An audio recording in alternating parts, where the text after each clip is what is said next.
It's funny because when we first got together, do you remember this? Yeah.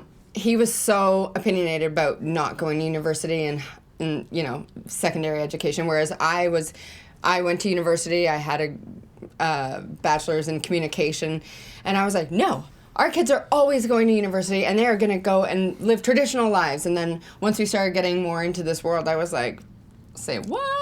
No, they ain't. She was pretty much institutionalized because her dad was a principal, at her high school, and her mother was a teacher as well. So it's ingrained in me. She grew up with that concept, and her parents always telling her that.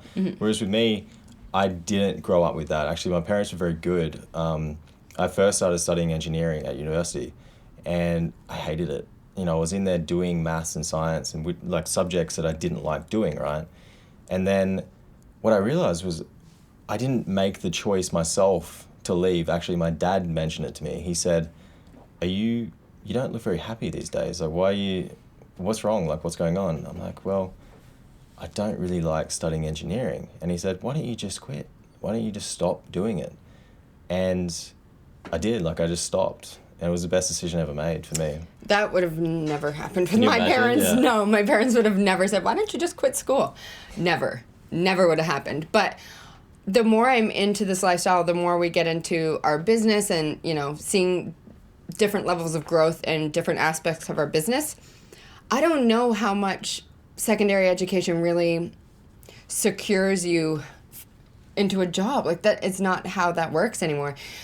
The best way to be secure and have safety and have a comfortable lifestyle is to depend on yourself. You are going to be the only person who really looks out for your own security and your own financial safety. So instead of relying on some institution to provide that for you, just count on yourself. And if you want it bad enough, you'll make shit happen. Well, for me, it is being around people who are on my level at the time. So when we first moved to Chiang Mai, it was fantastic because we didn't have any of that in Toronto where we first got started. So as soon as we got to Chiang Mai, it was like, wait a minute, there's so many people here right now who are doing what we're doing, and they all have similar approaches of how they're going about building their businesses. And that in itself is just inspiring, just being around other people like that. Yeah, and I personally think anywhere that feels, for me, beautiful. I love beautiful scenery. I love, cute surroundings and people who think on a different level. I always like to surround myself with people who are just a bit above where we're at. That way I can, strive to reach their level of success, and it keeps me grinding, it keeps me hungry, and it definitely keeps me humble. So for us, we always love to be in places that make us feel good, where we wake up feeling like, I love this place. I can't wait to work, because it gets you in that mindset, and when you're in a beautiful place, you want to create great work. When we first started this out, it was the best thing we could have done, because we were in a place that was not good for growing our business. We were not in the right place. But as soon as we moved out here, we were like, okay, look, we can live out here for a couple $1,000s each a month. We can do that. And we can focus all our time on building our business. This is great. This is exactly what we want. Eventually, your business gets to a point where you cannot keep traveling around. You cannot do it, in my opinion, at least. I don't think you can do it. You need to be settled in a place, and we're experiencing that this year right now, and which is why next year we're actually going to be sort of giving that, the concept of constantly moving around, we're going to give that up. But I think for location independence as a general thing, I don't know if there's any other way to live. I don't want to be tied to a place. When I'm tied to a place where I feel stuck in a place, I twitch. There's nothing that makes me feel more trapped and uninspired than feeling like I have to be somewhere. And what I love about location independence is your freedom is completely up to you. You can go wherever you want to go. You can create whatever you want to create on your own terms, work whenever you want, however you want, wherever you want. It just doesn't get any better than that. I think, for one, you really need to give up the notion of feeling comfortable. I feel like going from employee to self-employed, that is the number one thing you're going to have to wrap your head around, is that if you're feeling comfortable, you need to switch shit up because things are about to plateau.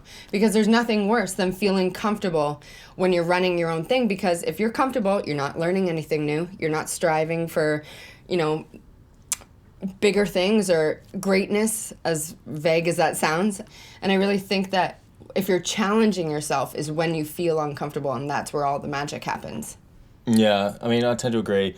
For me, it is, you can't go cold turkey. Like, do you agree? Like, I think a lot of people go cold turkey and just sort of quit their jobs and then just, you know, take on this concept of maybe starting their own business. A lot of those people end up going back to their jobs because they're not ready. I think a better approach would be to maybe work on something on the side, like have a side business that you're working on, you're gradually building up over time.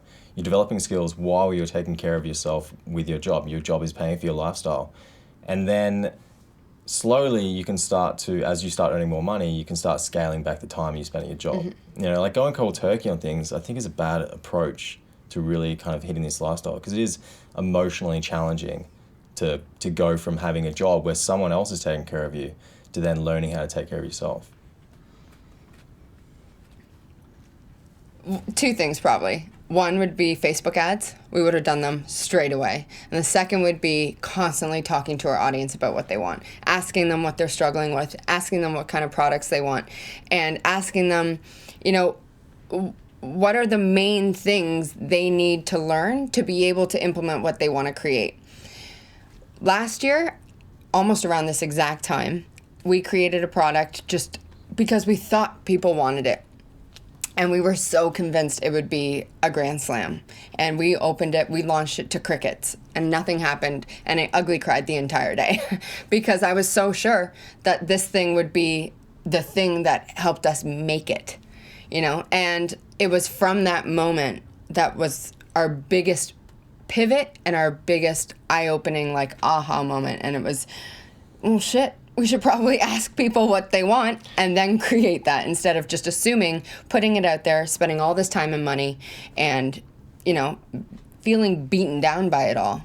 Yeah, it's pretty much business 101, right? Like, what does your audience want? Like, it's such a simple thing. The thing is with internet entrepreneurs is we spend a lot of time behind a screen as opposed to more time speaking to people. So as soon as we got people on the phone, like actually called them up on the phone and started talking to them, started finding out who they were, you know, what their pain points were, what they were hoping to gain. Once we figured that stuff out, everything just clicked from that point on. Mm-hmm.